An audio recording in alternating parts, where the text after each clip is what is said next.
Mis hermanos, Dios les bendiga. ¿Cómo se sienten? Bendecido. Saben, hermanos, de que me siento feliz porque veo de que la hermandad está respondiendo. Yo creo que hay visitas. Ancianos, hay visita. Jóvenes, hay visita. Quiero dar un saludo a las visitas. Sean bienvenidas en el nombre de nuestro Señor Jesucristo. ¿Cómo dicen amén, hermano? Amén. Así que el Evangelio se está predicando no solamente en esta iglesia, sino también en esta comunidad. Y dice la palabra, mi palabra no volverá ¿qué? Vacía. Así que, hermanos, en esta noche vamos a estudiar un tema supremamente profundo. Saben de que he predicado miles de temas,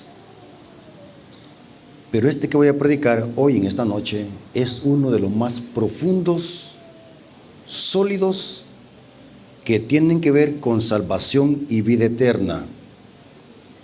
Así que quiero que se concentren porque esto es demasiado profundo. Así que vamos a orar para que Dios sea el que nos dirija. Vengamos de rodillas.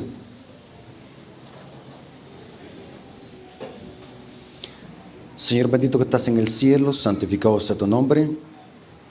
Gracias te damos porque has permitido que en este lugar hayan visitas y que tu pueblo se haya reunido para escuchar tu palabra.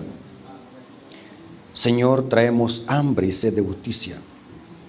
Queremos escuchar tu verdad, queremos escuchar esa verdad que salva y purifica. Bendice a tu siervo para que tu siervo pueda hablar palabras de lo alto que sean fundamentadas en las Escrituras, porque en tu palabra hay verdad. Te lo suplicamos en el nombre de Jesús. Amén.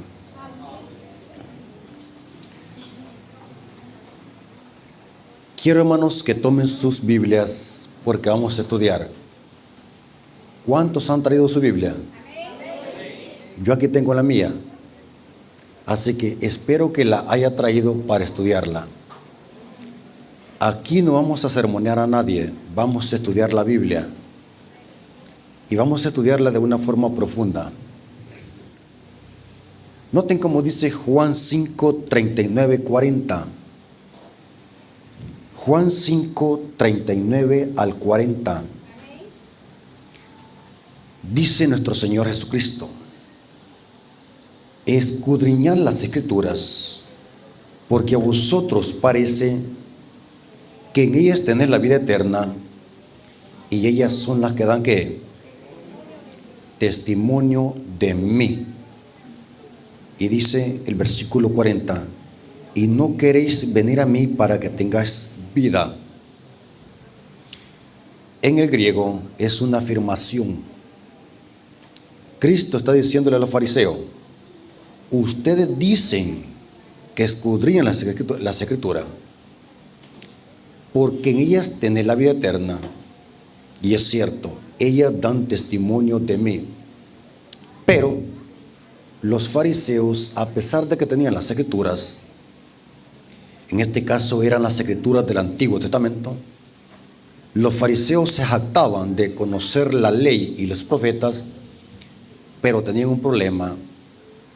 Rechazaban al Mesías que reflejaba las escrituras del Antiguo Testamento. Versículo 40: y no queréis venir a mí para que tengas vida. Cristo está diciendo enfáticamente que las escrituras, en este caso del Antiguo Testamento, hablan de ¿quién? De Cristo. El centro de las escrituras, ¿quién es? Cristo. O sea, cuando estudiamos el Antiguo Testamento, tenemos que ver a Cristo allí en ese pasaje que estamos estudiando. El problema de los fariseos y de los judíos en los tiempos de Cristo es que leían la ley y los profetas, pero sin ver a Cristo en esa ley. Ahora vamos a analizar, hermanos, algo muy interesante. Recordemos de que Cristo está diciendo: las escrituras dan testimonio de mí. vamos a ver una historia tipológica que apunta a Cristo. Recordemos, todas las escrituras dan testimonio de Cristo. Vamos a ver, hermanos, que en la Biblia tenemos muchos símbolos que apuntan a Cristo, pero en la Biblia tenemos un extraño símbolo que apunta a Cristo, muy extraño. ¿Y saben cuál símbolo es? Números capítulo 21, versículos 6 al 9. Cristo se simboliza con una serpiente. Noten qué extraño símbolo. Cristo se simboliza con una serpiente de bronce. Ahora, ¿por qué este símbolo es extraño? Porque en la Biblia, ¿a quién simboliza la serpiente? ¿Quién es la serpiente antigua? El diablo. Eso dice Apocalipsis 12, versículo 9 al 10. ¿A quién más simboliza la serpiente? Simboliza ¿a quién? A los fariseos hipócritas. ¿Cómo les dijo Cristo a los fariseos? ¿Y cómo les dijo Juan a los fariseos? ¿Raza de qué? De víbora. Pero es interesante, hermanos, que la serpiente también tiene otro símbolo. La serpiente simboliza a Dan. Dan era un hijo de Jacob que se simboliza con una serpiente en Génesis 49, versículos 15 al 17. Dan, serpiente junto al camino.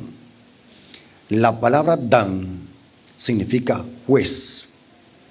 Era el nombre de uno de los hijos de Jacob. Pero es interesante que la profecía que da Jacob para los hijos, uno de ellos es Dan, y se le llama serpiente junto al camino, que muerde el caballo para hacer caer al jinete. ¿Con qué se muerde? ¿Con qué muerde una víbora? Con la boca, muerde. Cuando Jacob simboliza a Dan con una serpiente, de entender de que este hijo de Jacob iba a ser excluido de las 12 tribus de Israel por ser apóstata. Saben de que lastimosamente, yo sé que no me va a quedar tiempo durante toda esta semana para hablar de los 144,000, pero tengo una cátedra de casi 15 días solamente los 144,000, así que una semana es muy poco. Pero es interesante, hermanos, que Dan, ¿saben a quién simboliza? Dan es el Judas de las 12 tribus de Israel. Dan simboliza a los cristianos falsos dentro de la iglesia que usan la boca ¿para qué? Para morder. En otras palabras, Dan simboliza a los chismosos dentro de la iglesia. Por eso es que ningún chismoso entrará al reino de los cielos. Dan es un apóstata porque Dan cometió 2 pecados. Dice la Biblia que Dan fue el causante de la idolatría dentro del pueblo de Israel, y en lugar de ser juez, los jueces en el pueblo de Israel era para solucionar los problemas civiles en la economía hebrea. Eran los que enseñaban la Torá, eran los que dirigían al pueblo la ley. Pero Dan, en lugar de ser un juez dirigido por Dios, se convirtió en una serpiente que mordía al caballo para hacer caer al jinete. Por eso es que en los 144,000, especialmente en Apocalipsis 7, la tribu de Dan desaparece de la lista, porque Dan simboliza a los cristianos que usan la lengua ¿para qué? Para morder. Espero que en esta iglesia no usen la lengua para andar mordiendo. Mira qué peligroso eso. Saben de que la Biblia tiene un 25% de que habla del chisme. ¿Cuántos sabían ustedes eso? Inclusive el apóstol Santiago tuvo que escribir un capítulo entero sobre ¿qué? La lengua. Porque el pecado, ¿verdad, hermanos, que casi nadie le toma importancia al chisme? ¿Quieren que haga un paréntesis? Voy a hacer un paréntesis. Recordemos de que estamos analizando la serpiente levantada en el desierto. Saben de que muchas veces en la iglesia se disciplinan a hermanos por pecados sexuales. Y está correcto, la iglesia es una iglesia de orden. Pero yo nunca he visto que disciplinen a un chismoso. Y el chisme también es pecado, igual que el adulterio o la fornicación. ¿Qué mandamiento ataca el chisme? O el chisme, ¿qué mandamiento ataca? ¿Qué dice? No levantarás ¿qué? Falso testimonio contra tu prójimo. Por eso es que los danitas simbolizan a los cristianos chismosos que usan su lengua ¿para qué? Para morder. Espero que en esta iglesia no haya danitán. Espero que su lengua la use para glorificar a Dios y no para morder a su prójimo, como lo hizo la tribu de Dan. Mordía al caballo para hacer tropezar al jinete. Ahora, pero volvamos al tema. En la Biblia encontramos extraños símbolos. Uno de ellos es que Cristo es simbolizado con una serpiente. Muy extraño. Números capítulo 21, versículos 6 al 9. Números capítulo 21, versículos 6 al 9. Dice así. Esto está pasando en el desierto, recordemos. Y Jehová envió entre el pueblo serpientes ardientes que mordían ¿a quién? Al pueblo. Y murió mucho pueblo de Israel. Entonces el pueblo vino a Moisés y dijo: hemos pecado por haber hablado contra Jehová y contra ti. Ruega a Jehová que quite de nosotros esta serpiente. Y Moisés oró por el pueblo. Y Jehová dijo a Moisés, noten aquí el símbolo: hazte una serpiente ardiente y ponla sobre un asta o sobre una vara. Y cualquiera que fuere mordido y mirare a ella, vivirá. Y Moisés hizo una serpiente de bronce y la puso sobre un asta. Y cuando alguna serpiente mordía a alguno, miraba a la serpiente de bronce y vivía. ¿Saben a quién simboliza esta serpiente? Aquí no simboliza a Adán, ni tampoco simboliza al diablo, ni tampoco a los fariseos. ¿A quién simboliza acá la serpiente? Cristo mismo hizo cita o hizo referencia a esta simbología tipológica. Juan capítulo 3, versículo 14 al 15. Juan capítulo 3, versículo 14 al 15. Noten qué interesante. Aquí Cristo está hablando con Nicodemo. Juan capítulo 3, versículo 14 al 15. Y como Moisés levantó la serpiente en el desierto, noten, así es necesario que el Hijo del Hombre sea ¿qué? Levantado, para que todo aquel que en él cree no se pierda, mas tenga ¿qué? Vida eterna. O sea, esa serpiente levantada en el desierto, esa serpiente de bronce, ¿a quién simbolizaba? A Cristo y su sacrificio para todo aquel que en él crea no se pierda, mas tenga vida eterna. Pero extraño símbolo. ¿Por qué Cristo no usó otro símbolo, sino que tuvo que usar una serpiente que simboliza al diablo? ¿Por qué Cristo tuvo que usar un símbolo contradictorio aparentemente? Bueno, vamos a ver lo que dice el Espíritu de Profecía. En el libro Hechos de los Apóstoles, escrito por Elena de White, en la página 12, párrafo 2, dice: mediante las enseñanzas del servicio de los sacrificios, Cristo había de ser levantado entre todas las naciones, y cuantos le miraran, vivirán. Ahora, noten cómo termina esta cita de Elena de White. Cristo era el centro y el fundamento de la economía judía. Todo el sistema de los tipos y símbolos era una profecía compacta del Evangelio. Oh, interesante. O sea que esta serpiente levantada en el desierto simboliza el evangelio. Noten, una presentación en la cual estaban resumidas las promesas de la redención. La serpiente levantada en el desierto simboliza el sacrificio de Cristo. Y gracias a ese sacrificio somos salvos. Pero no hemos contestado la pregunta: ¿qué simboliza la serpiente? Acabamos de ver de que simboliza a Cristo, pero hay que ser más profundo. La Biblia no se lee, sino que se estudia. Quienes se aprenden versículos de memoria son los loros. Los siervos de Dios no somos loros. Estudiamos la Biblia diligentemente hasta encontrar la verdad, como los bereanos. Hechos 17:11 dice eso. ¿Por qué Cristo tuvo que simbolizarse con una serpiente? ¿Por qué no usó una palomita? ¿Por qué no usó un venado? ¿Por qué no usó una gallina? Sino que tuvo que tomar el símbolo de una serpiente. ¿Qué simboliza eso? ¿Qué tiene que ver eso con el plan de salvación? Bueno, quiero que tomen nota. ¿Cuántos están tomando nota? Porque esta información vale oro, y vale más oro que el que tiene el Vaticano. ¿Sí? En este momento están ustedes, fíjense que si no se dan cuenta y son millonarios. Porque esta información que están escuchando no la van a escuchar en ningún lado. Este es oro puro. ¿Estamos de acuerdo? ¿Por qué Cristo tomó ese símbolo de una serpiente? ¿Saben por qué?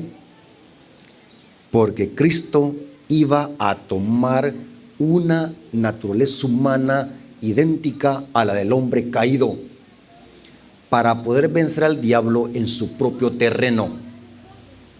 ¿Comprenden esa palabra? La serpiente levantada en el desierto simboliza la encarnación de Cristo. Cristo tomó nuestra naturaleza caída para poder vencer al diablo en su propio terreno. Con nuestra naturaleza. ¿Dónde dice eso?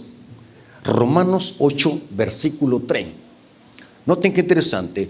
Vamos a desmenuzar este versículo. Romanos capítulo 8, versículo 3. Cuando lo tengan, dicen amén. Yo creo que el hermano está transmitiéndolo en la pantalla. Me interesa que crean lo que dice la Biblia, no lo que dice el hermano Rafael, porque muchas veces los predicadores venimos a mentir aquí al púlpito. Así que es mejor leer el texto a ver qué es lo que dice el texto bíblico. ¿Estamos de acuerdo? Por eso es que al principio les dije cuántos traían su Biblia, porque me interesa que lean la Biblia, no lo que digo yo. Romanos capítulo 8, versículo 3. Lean despacio lo que dice el texto. Porque lo que era imposible para la ley, por cuanto era débil para la carne, Dios, enviando a su Hijo a semejanza de carne, ¿de qué? De pecado. Y a causa del pecado, condenó al pecado, ¿en qué? Cristo venció el pecado como Dios o como hombre. ¿Están leyendo la Biblia? Condenó el pecado en la carne. Y noten que dice, enviando a su Hijo a semejanza de carne, ¿qué? De pecado. O sea que Cristo, cuando tomó su naturaleza humana, no tomó una naturaleza humana de Adán antes de su caída, sino después de la caída de Adán. ¿Están conmigo? En teología se le conoce eso como post laxaria, después de la caída de Adán. Cristo vino a esta tierra con esa naturaleza humana caída para poder vencer al diablo en su propio terreno. Ahora, es interesante lo que dice el comentario bíblico adventista. Saben, hermanos, de que lo que está predicando acá en este púlpito adventista de San Juan de Dios, en Malacatán, Guatemala, es la pura crema del mensaje adventista. Estamos predicando acá la esencia del mensaje adventista. Noten cómo dice el comentario bíblico adventista comentando sobre Romanos 8:3. El Hijo de Dios vino a esta tierra con su divinidad velada en la humanidad para poder alcanzar a la raza caída. Oh, interesante. O sea que en Cristo estaban las dos naturalezas, la divina y la humana. Pero la divina fue ocultada, fue velada en un cuerpo humano, para vivir en esta tierra no como Dios, sino como hombre. O sea, no es que Cristo dejó su divinidad ya. He escuchado a algunos predicadores que están errados. Dicen así: Cristo dejó su divinidad y se vino sin su divinidad para abajo. Esa es una herejía. Eso se llama nestorianismo, una herejía del siglo XIV y siglo XVII. Es una herejía. Cristo en ningún momento se despojó de su divinidad. Lo que hizo es velar su divinidad en un tabernáculo humano. O sea que en Cristo estaban ¿qué? Las dos naturalezas, la divina y la humana. Pero ¿con cuál vivió? Con la humana. Y dice así: el Hijo de Dios vino a esta tierra con su divinidad velada en la humanidad para poder alcanzar a la raza caída. ¿Saben por qué Cristo tuvo que encarnarse? Este tema es muy profundo, hermanos. ¿Qué hubiese pasado si Cristo hubiese venido con su gloria? ¿Qué hubiese pasado con nosotros? En lugar de ser salvos, ¿qué hubiese pasado? Hubiésemos sido ¿qué? Destruidos, como pasó con Nadab y Abiú. Por eso es que Cristo, para poder alcanzarnos, su divinidad la ocultó en un tabernáculo humano y tener comunión con nosotros en nuestra condición de debilidad y pecaminosidad. Si hubiese venido revestido con su gloria celestial, no podríamos haber soportado la gloria de su presencia. Hubiésemos ¿qué? Sido calcinados. Así que el rey de los cielos, el Rey de gloria, para poder alcanzarnos y salvarnos, tuvo que tomar una naturaleza humana, pero una naturaleza humana semejante a la nuestra, a semejanza de carne de pecado. Ahora, es interesante, hermanos, saben que la Biblia enseña de que en Cristo estaban las dos naturalezas, la divina y la humana. Esto lo presenta el apóstol Juan. Juan capítulo 1, versículos 1 al 4. Juan capítulo 1, versículos 1 al 4. Aquí estamos hablando de la divinidad. Cristo es Dios.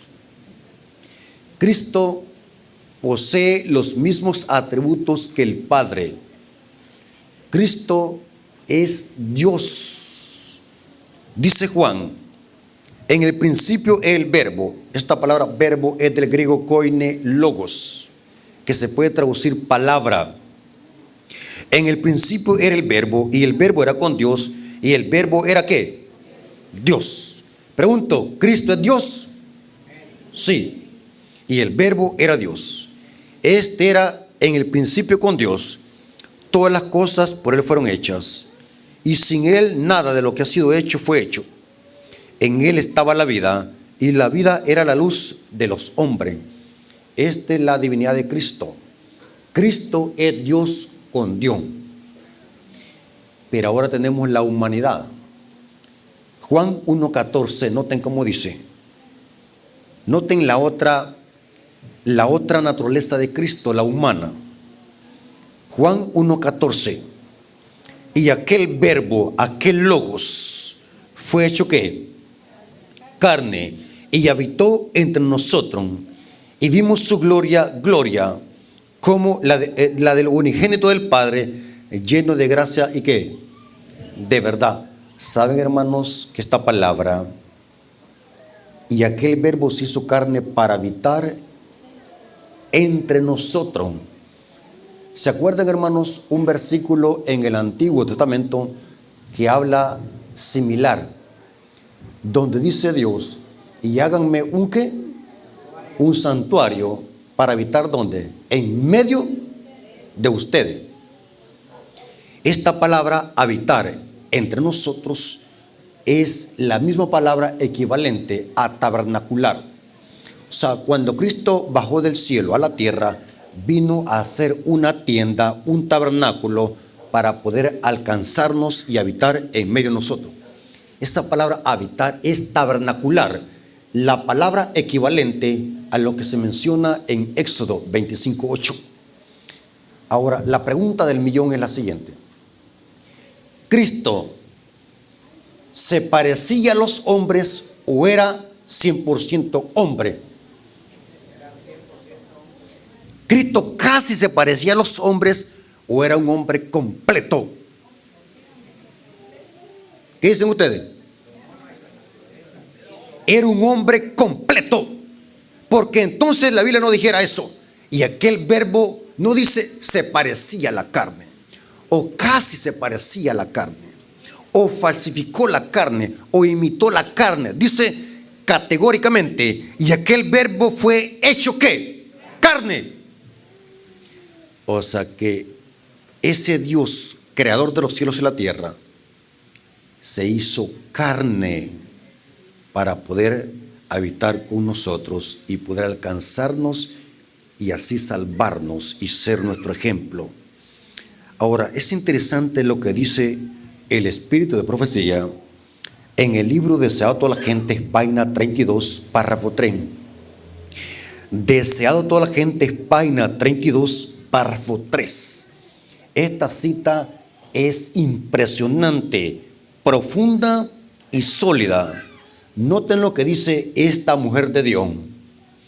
Deseado a todas las gentes, página 32, párrafo 3. Dice: habría sido una humillación casi infinita para el Hijo de Dios revestirse de la naturaleza humana, aun cuando Adán poseía la inocencia del Edén. Pero Jesús aceptó la humanidad cuando la especie se hallaba debilitada por 4000 años de pecado. ¡Wow! O sea, Cristo no tomó la naturaleza de Adán antes de caer, sino cuando la especie humana se hallaba debilitada, cuando había transcurrido 4000 años. Interesante. Como cualquier hijo de Adán, aceptó los efectos de la gran herencia, de la ley de herencia, y la historia de sus antepasados terrenales demuestra cuáles eran aquellos efectos. Mas Él vino con una herencia tal para compartir nuestras penas y tentaciones y darnos el ejemplo de una vida sin pecado. Wow, hermano, poderosa cita. Pero esto se pone más interesante, hermanos.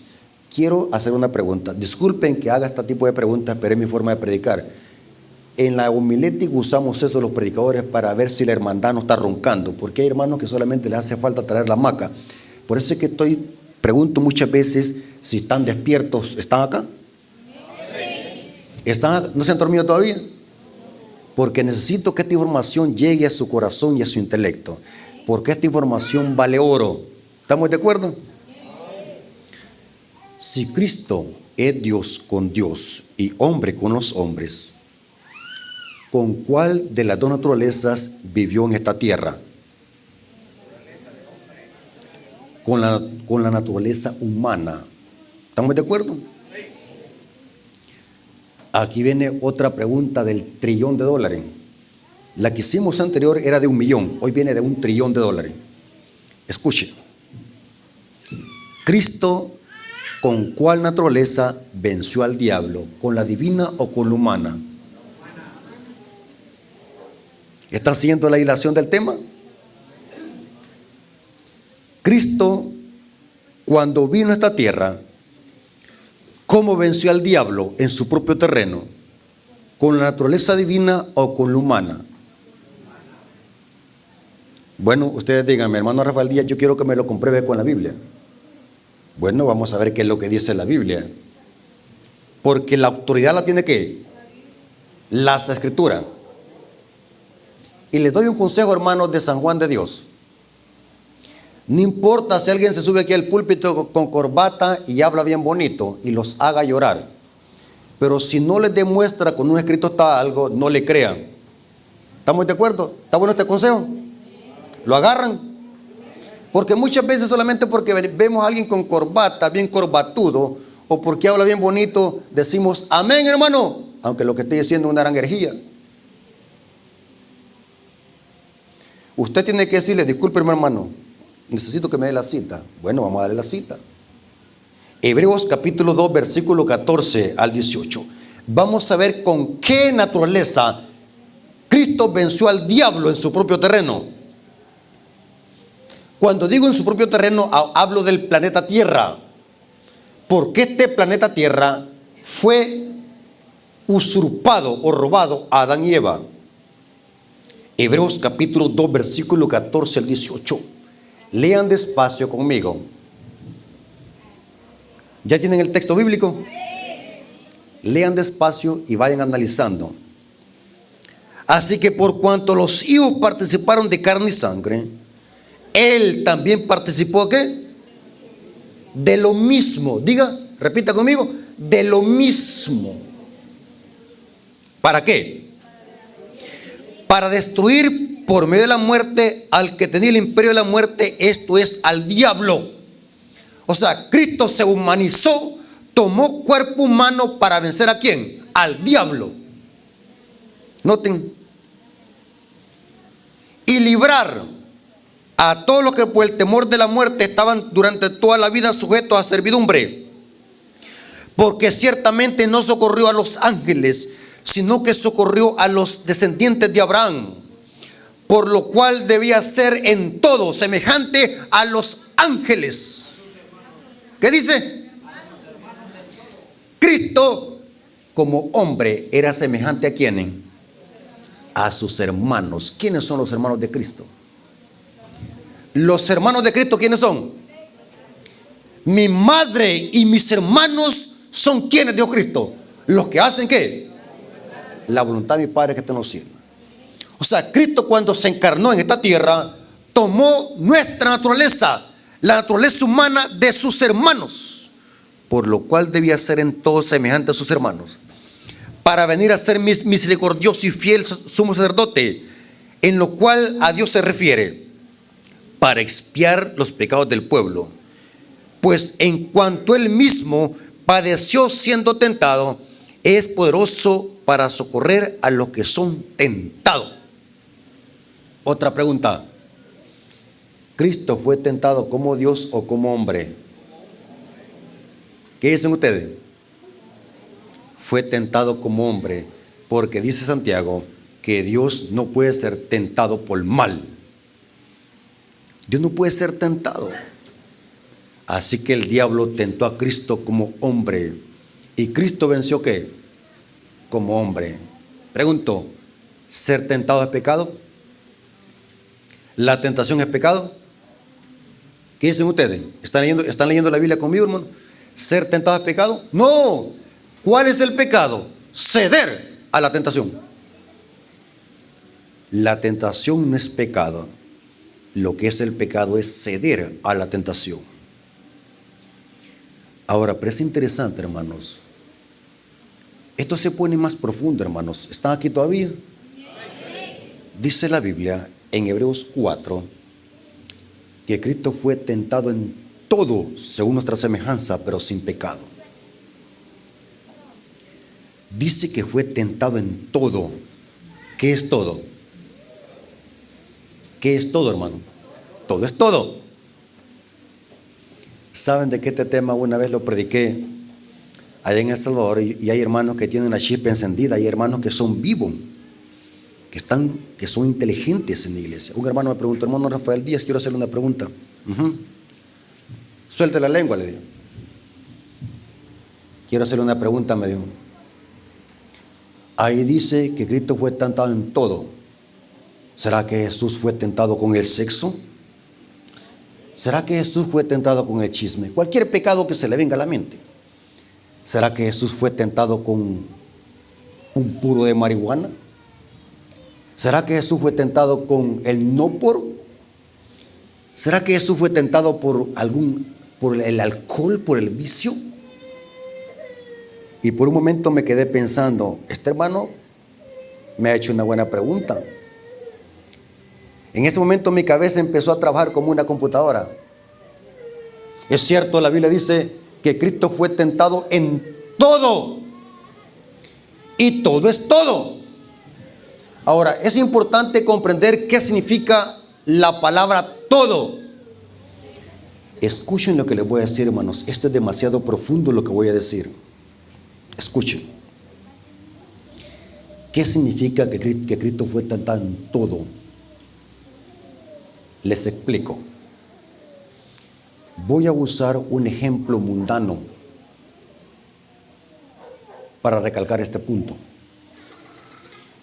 ¿Cuántos días Cristo ayunó en el desierto?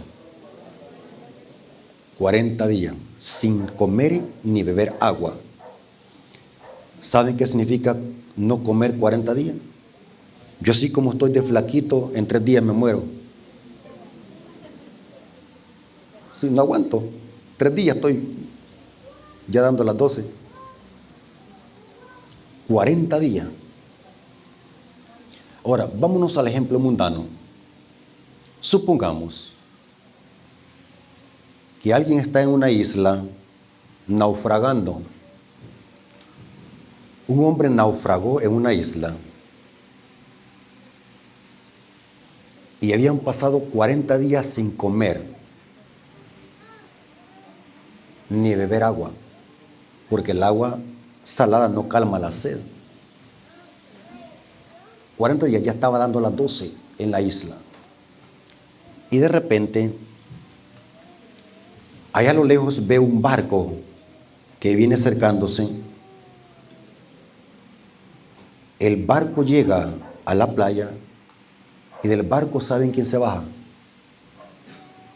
Se baja una mujer, pero hermosa, con una minifalda, y en su mano traía una bandeja de comida. Pregunto, el que está allí, ya muriéndose de hambre en la isla, ¿por cuál de las dos cosas se va a decidir? ¿Por la mujer o por la comida? ¿Qué dicen ustedes? Alguien de que esté aguantando 40 días sin comer ni beber, ¿usted cree que va a estar pensando en alguna mujer? No. ¿En qué está pensando? En comida. ¿Por qué el diablo no tentó a Cristo con una mujer en el desierto, sino que lo tentó con qué? Con la comida. Porque la tentación de la comida es más fuerte que cualquier tentación.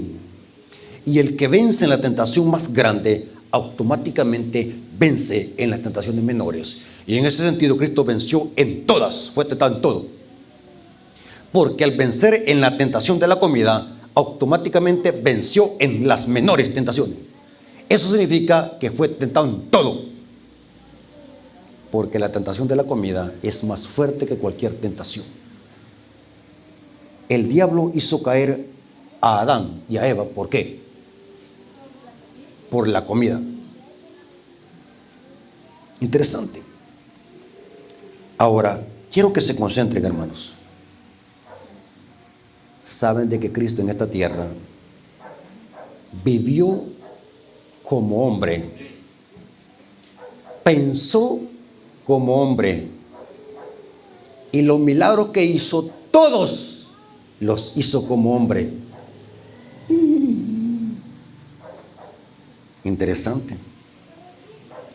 Cristo dormía, Dios no duerme.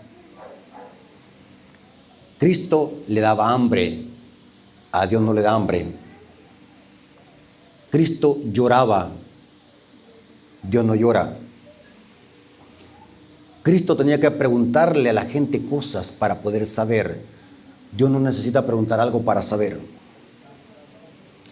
Cristo sentía dolor y lástima por la gente. Lloraba, se compadecía, sentía tristeza. Dice que se dormía. ¿Se acuerdan en el acontecimiento cuando se subió a la barca con los discípulos y vino una gran tempestad y Cristo se durmió? Imaginémonos que Dios se durmiera. ¿Qué pasara con el planeta Tierra y el universo? Cristo en esta tierra estaba como hombre, pensaba como hombre, actuaba como hombre, preguntaba porque era hombre, lloraba porque era hombre, sentía pesar como hombre y le dolía su ser como hombre. Y murió como hombre. ¿Saben qué es lo que dice el Espíritu por así? Y esto es demasiado profundo, hermanos. Aunque Cristo es Dios en toda su entereza, pero no fue su divinidad la que murió en la cruz, sino que su humanidad, porque Dios no muere, Dios es inmortal. Pero esto se pone más interesante. Los milagros que Cristo hacía, no los hacía porque era Dios, aunque lo es, sino que los hacía como hombre. Mire qué interesante. Esto se pone más interesante. Saben que estos temas me emociono yo. ¿Saben a dónde voy a llegar? Quiero que no se vayan a dormir, hermanos. Olvídense de cualquier cosa. Quiero que esté aquí su cerebro, su mente, porque esto vale oro. Ya van a ver dónde vamos a aterrizar. Cristo, todos los milagros que Cristo hacía, los hacía como hombre. Y usted me va a decir, yo no entiendo, hermano Rafael Díaz, esto que me está diciendo. Entonces, esta multiplicación de los peces y los panes, ¿acaso lo puede hacer un hombre? Sí. Y eso que Cristo resucitaba a los muertos, o sea que, entonces, explíqueme, estoy algo confundido. ¿Cómo es que Cristo resucitaba a los muertos si Cristo no usó nunca su poder? ¿Cómo es que Cristo decía a la tempestad, para, y se paraba? ¿Cómo es que Cristo decía a los endemoniados, demonios, sal, y salían? ¿Acaso Cristo usó alguna vez su poder? Si Cristo vivió como hombre, ¿cómo es que Cristo hacía milagros? ¿Quieren la respuesta? ¿Están preparados? Si Cristo hubiese usado su poder una sola vez, nos hubiésemos perdido nosotros y se hubiese perdido Él. Esto es algo profundo. Usted me va a decir, hermano Rafael Díaz, mi cerebro no está soportando esta información. Quiero que me explique más. A mí me habían enseñado en la iglesia que Cristo hacía los milagros porque era Dios. Pero hoy me está diciendo usted que Cristo hacía los milagros porque era hombre. Estoy confundido. Explico. Saben de que el diablo, esta información que les voy a decir, hermanos, es interesante. Saben de que Judas Iscariote, cuando vendió a Cristo, no lo vendió para que Cristo lo mataran. ¿Verdad que no sabían ustedes eso? Judas Iscariote vendió a Cristo con un propósito, para que cuando lo fueran a capturar la turba un jueves en la noche, Cristo se defendiera y usara su poder para defenderse.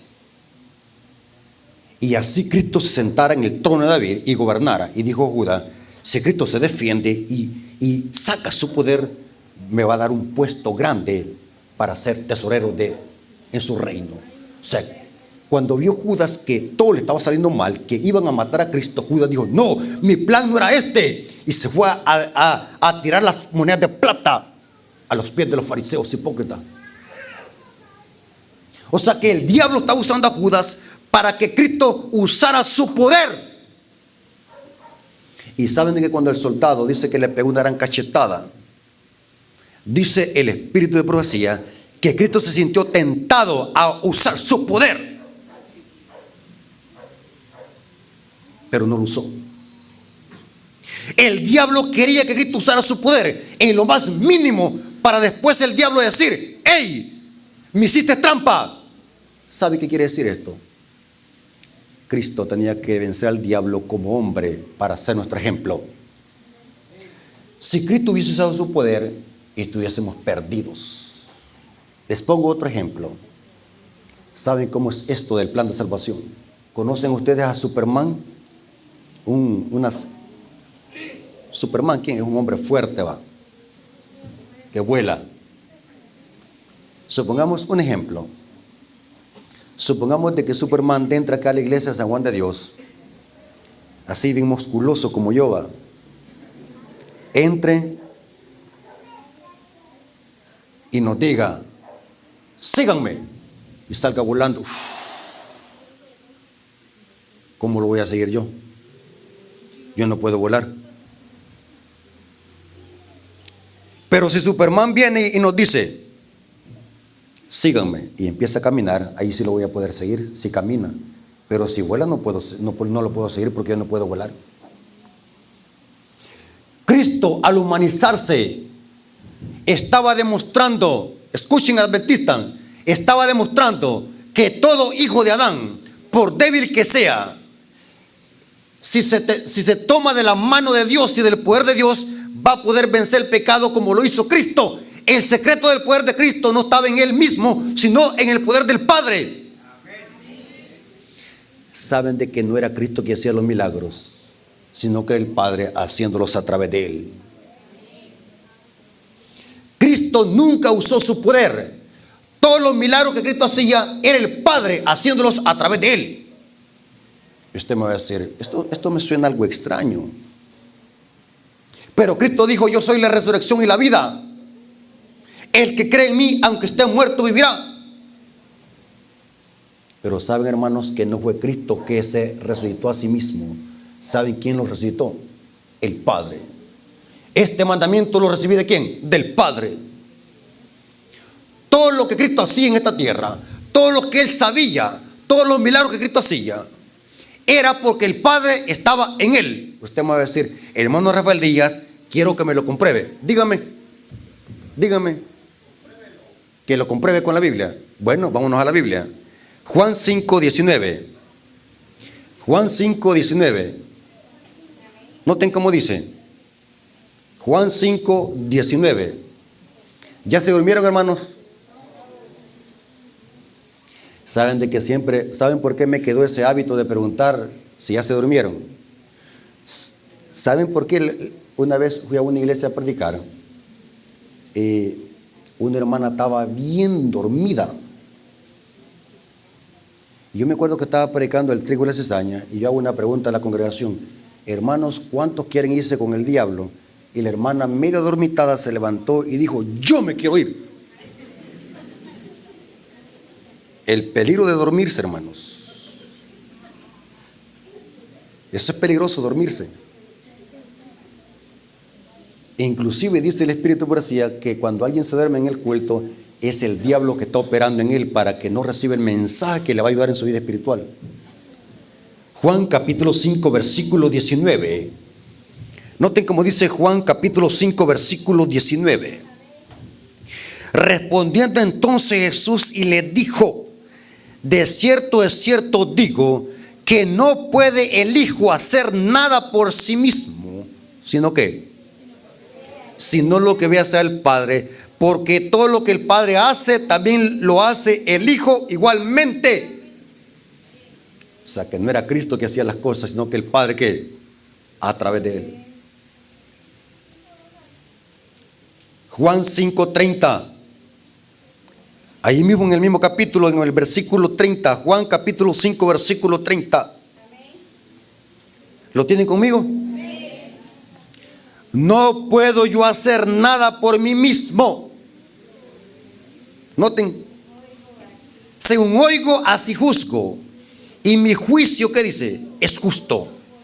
Porque no busco mi voluntad, sino la voluntad del que me envió. ¿La qué? La del Padre. Si Cristo hubiese hecho un milagro, hubiese usado su poder, el diablo hubiese dicho: hiciste trampa. Pero el pecado había entrado en este mundo por un hombre, Adán. El pecado tenía que vencerse por medio de otro hombre, Cristo, el segundo Adán. Ahora, aquí viene lo interesante, hermanos, y esto es lo que me importa más que lo entendamos. Esto que voy a decir, hermanos, va a desmantelar cualquier prejuicio que tengamos en la mente.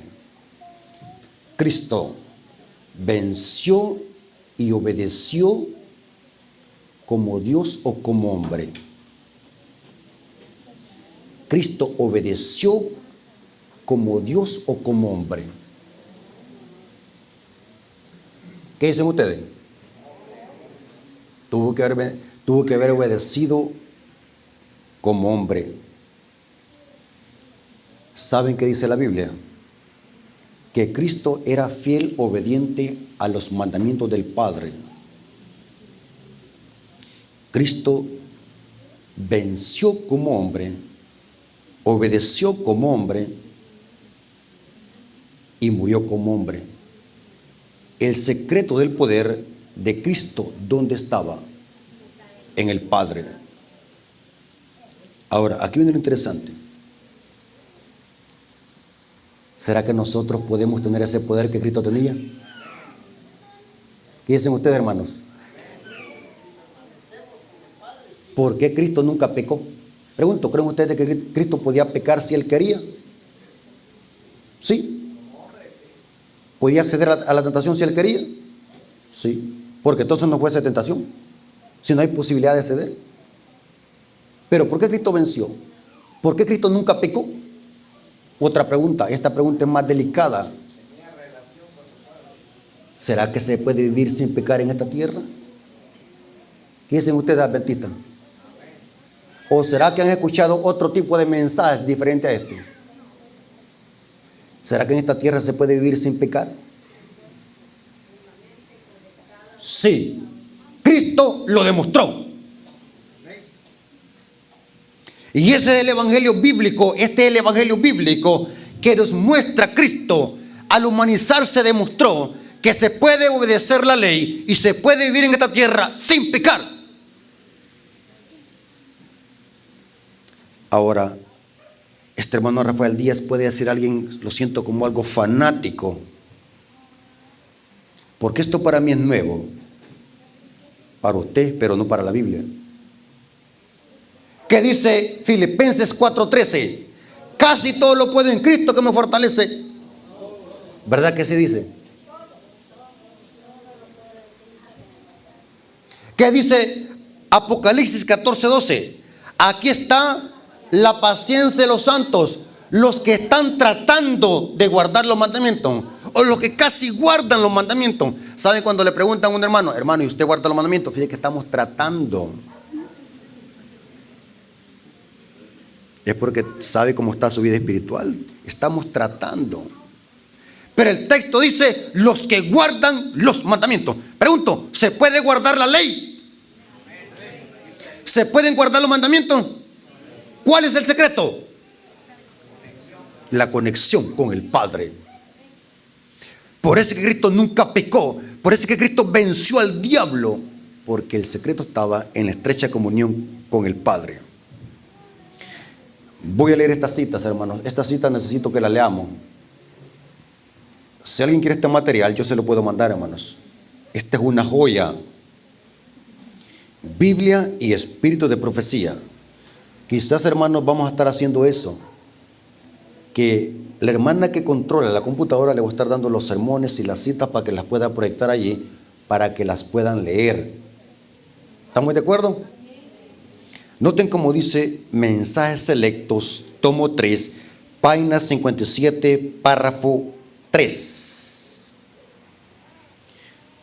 Repito la cita.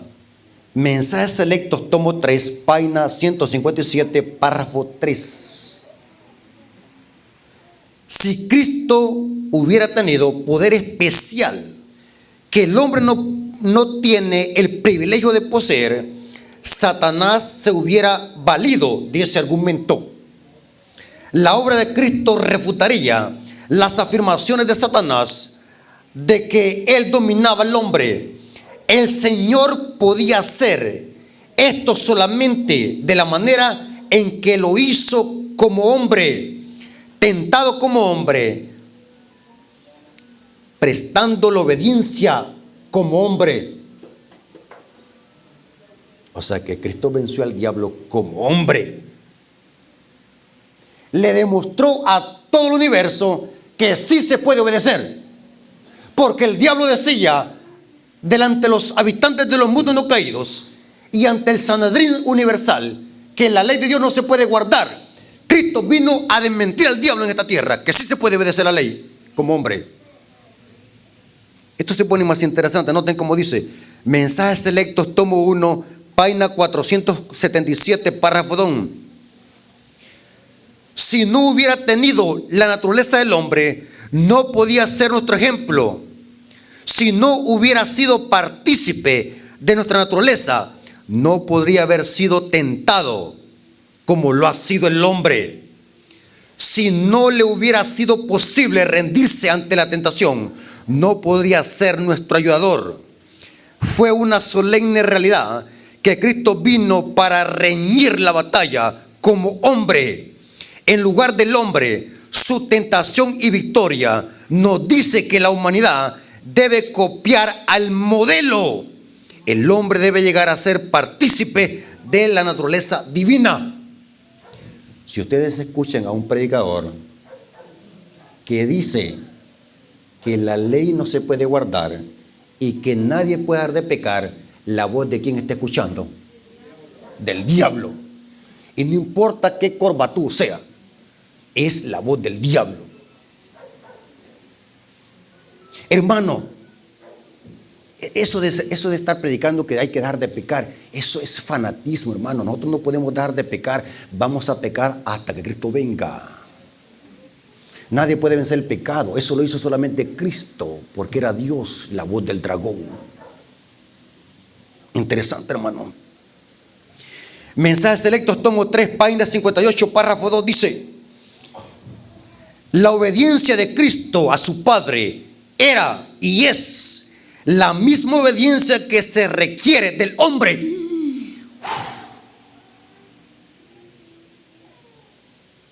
Esta cita me da escalofrío, aunque no lo crean. El hombre no puede vencer las tentaciones de Satanás sin que el poder divino se combine con su capacidad. Tal ocurría también con Cristo. Jesús, Él podía echar mano de su poder divino. Claro, era Dios. Él vino a nuestro mundo para prestar obediencia.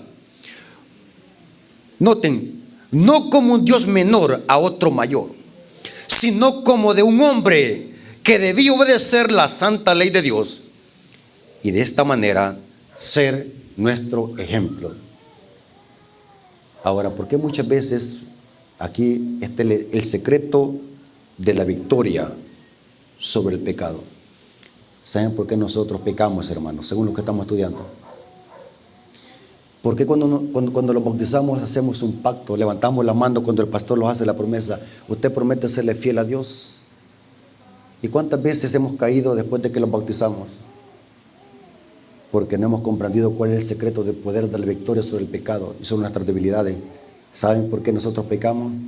Porque nos desligamos de la presencia divina. ¿Saben por qué Cristo tenía victoria sobre el pecado? ¿Qué es lo que hacía Cristo para poder tener ese poder? ¿Qué es lo que hacía Cristo? ¿Verdad que pasaba solamente en TikTok?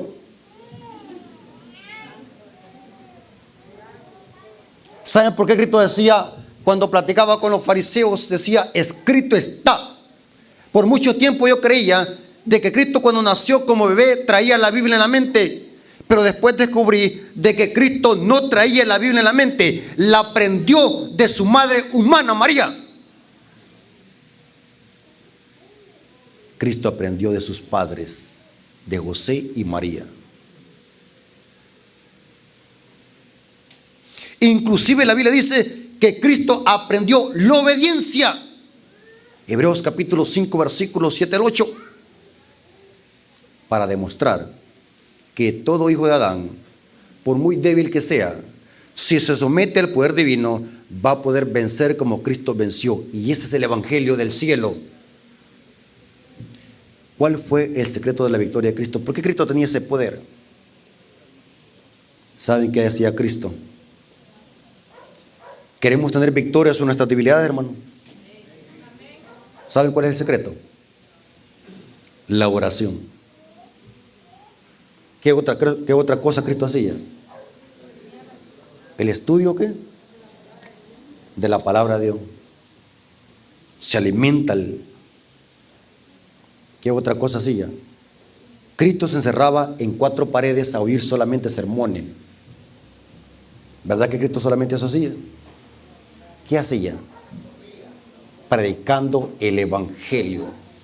Si usted quiere dominar la carne, salga a predicar el evangelio. Hábleles a otros del amor de Cristo y lo que Cristo ha hecho por usted en su vida. Ese es el triángulo de la santificación: la oración, el estudio de la palabra y la testificación. Por eso que Cristo tenía poder en él, porque ese poder venía del Padre, y ese poder lo podemos tener cualquiera de nosotros. ¿Saben, hermanos, que la Biblia dice en Judas 1:24? ¿Saben de qué hay hermanos? Dicen así: hermano, ¿y usted por qué hizo esto? Dicen, no tuve otra alternativa. La mujer me tentó. La mujer se me metió. Es falso. El que peca su deseo busca. El diablo nadie fuerza a pecar. ¿Están de acuerdo que el diablo no fuerza a pecar? Al que le gusta el guaro, ¿verdad que el diablo? Yo conocí a una persona que le gustaba el guaro. ¿Saben qué? ¿Conocen el guaro acá? Le llamamos guaro chaparro. Se tomaba el guaro y decía, el diablo me está tentando, y se tomaba la pichingue guaro.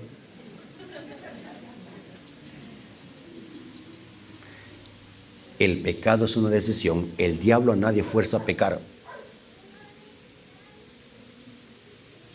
En Cristo hay poder para vencer. No importa, hermanos, cuál sea tu debilidad. El diablo conoce tu debilidad y te viene estudiando desde que naciste como bebé. Hay un demonio que te viene estudiando. El diablo conoce nuestra debilidad. Pero el evangelio, las buenas nuevas de salvación, ¿saben cuál es? De que en Cristo hay poder para vencer. No importa cuál sea tu tentación, no importa cuál sea tu problema. El evangelio bíblico me enseña que en Cristo hay poder. Termino con esta cita. Judas 1:24. Judas 1:24 dice: y aquel que es poderoso para guardarlo sin caída. Pregunto, ¿hay victoria en Cristo? ¿Podemos vencer con Cristo? Sí. Y aquel que es poderoso para guardarlo sin caída y presentarlo sin mancha delante de su gloria con gran alegría. Yo quiero hacer un llamado para las visitas. ¿Cuántas visitas tenemos acá? Quiero hacer un llamado a las visitas. Si este mensaje tocó sus corazones, póngase de pie, quiero orar por ustedes. Saben, hermanos, que no hay cosa más preciosa en este mundo que entregar en nuestra vida a Cristo Jesús. Yo me siento feliz de ser hijo de Dios, de ser redimido. Fíjese, hermano, de que la misma naturaleza humana pecaminosa y caída nos hace rechazar el evangelio. Yo me acuerdo que cuando hizo el llamado el hermano Arcadio García, yo me bauticé en una campaña del hermano Arcadio García, ya murió él. Sentía como que me habían puesto una pesa en las piernas para no levantarme. Pero cuando el Espíritu Santo lo dice, este es mío, dice la Biblia, nadie lo arrebata de mi mano. Y no me resistí al llamado. Me bauticé en una conferencia. Es largo mi testimonio, hermano. Y yo siempre lo digo, hermano, si lo sostengo, si Dios no me hubiese rescatado, hace mucho tiempo quizás estuviese muerto. Pero Dios tuvo misericordia de mí, igual como la quiere tener hoy, en esta noche, por ustedes. Yo quiero ver las visitas, hermano.